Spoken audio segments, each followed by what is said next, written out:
जी। यहाँ पर आप आए, आप मुझे नहीं पता कि आप उन्हीं कहाँ के से साथ आए ही। हैं, इन्हीं के हाँ, यही साथ आए ग्रुप होंगे है। योग संस्थान वालों के साथ। जी। यहाँ पर हमारी एक संजीवनी वाटिका, जैसे आप मुख्य द्वार से प्रवेश करते हैं, तो पहले आप हमारा एक रेस्टोरेंट है, उसके बाद संजीवनी वाटिका वहीं पर है। वहाँ पे 280 औषधीय पौधे लगाए गए हैं। औषधीय पौधों मीन्स कि वो जो हमें कई तरह से लाभ देते हैं रोग में।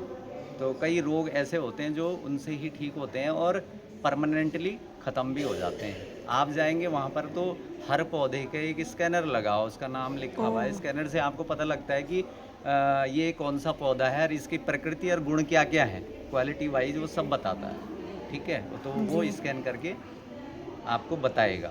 और दूसरे उसके बाद आप संजीवनी वाटिका से जैसे ही बाहर आएंगे, लॉन है वहाँ पे, सुंदर सा लॉन है, हाँ। मंच भी है। जी। तो आप वहाँ पे मंच में अगर कोई कार्यक्रम कराना चाहते हैं तो वहाँ पे करवा सकते हैं। उसके बाद आप आइए आगे, तो लाइब्रेरी पड़ती है, हाँ अतिथि जी। गृह भी पड़ता है। तो जी, तो अतिथि गृह यहाँ में पे रहने की राइटर्स व्यवस्था आके है। रहते हैं, हाँ जी, राइटर्स बिल्कुल वगैरह। राइटर आते हैं और कई ऐसे उनके प्रोग्राम होते हैं तो वो करवाते हैं। साहित्यकार अपने साहित्य से संबंधित, अपने काव्य से संबंधित उनके प्रोग्राम होते रहते हैं।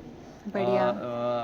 नेशनल, राष्ट्रीय और अंतर्राष्ट्रीय दोनों तरह के, और कई राज्यों की कला संस्कृति और इससे संबंधित जो है यहाँ पर मंचन भी होता है। ओह! तो थिएटर ऐसा वगैरह। नहीं है कि किसी दिन खाली रहता है, हर दिन एक प्रोग्राम जरूर होता है। बढ़िया। 365 डेज में पर डे लगभग प्रोग्राम होता ही रहता है। बाई चांस है कि कोई दिन ऐसा जाता होगा। हुँ। और इसके अलावा अब मैं बताऊं आपको, तो लाइब्रेरी है, पुस्तकालय है नालंदा।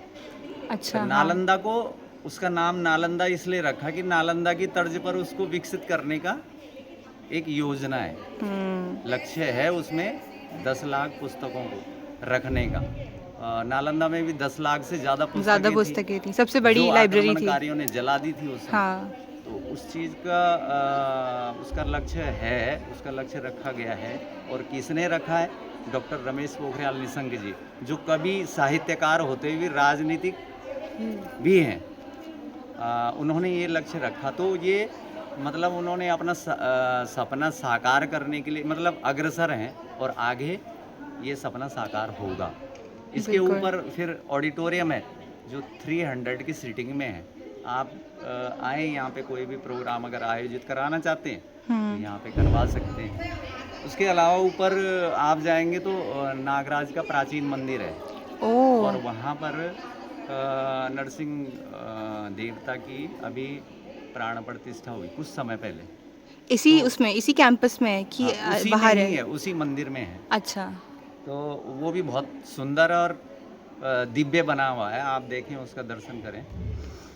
और रहने के लिए आपका कॉटेज कुटीर है ऊपर। हुँ, हाँ, हमने देखा। वो लेखक बन तो रहे हैं कि वो ऐसे कंप्लीट हैं? ये सिर्फ लेखकों के लिए नहीं, आप भी आ अच्छा, सकते हैं। नॉर्मली भी। नॉर्मली भी आप आ सकते हैं, बढ़िया है, सुंदर है, जी। डिलक्स टाइप के हैं। और अतिथि गृह में भी रहने की व्यवस्था हाँ, है। नीचे भी है। पीछे टेंट हैं विरासत भवन के बैक साइड में, तो वहाँ पे 24 टेंट हैं। तो हर टेंट में 3 बेडिंग है। कैंप। मतलब एक टेंट में 3-4 लोग रह सकते हैं, 5 भी रह सकते हैं। एक्स्ट्रा बेडिंग भी है। एक्स्ट्रा बेडिंग आपके यहाँ पे ऊपर कुटीर में अगर करना चाहें तो एक्स्ट्रा बेडिंग भी हो सकती है, पर उसमें बेड नहीं मिलेगा आपको, नीचे फ्लोर पे ही ओह! मिलेगा। अच्छा। मैट्रेस वगैरह बस। चलिए, ये है। Thank you. और भी कई चीज़ें हैं जिनकी अवस्थापनाएँ होनी है। हाँ, योगा अभी तो। वेलनेस सेंटर खुला है, ओह! रजिस्ट्रेशन हो गया उसका, और वो अभी प्रक्रिया में। म्यूज़ियम भी खुलना है, काफ़ी कई कुछ चीज़ें है। हैं। काम चल ही रहा है। तो एक तरह से ये कला, संस्कृति और प्रकृति से जोड़ने का प्रयास है। धन्यवाद। Thank you. Thank you.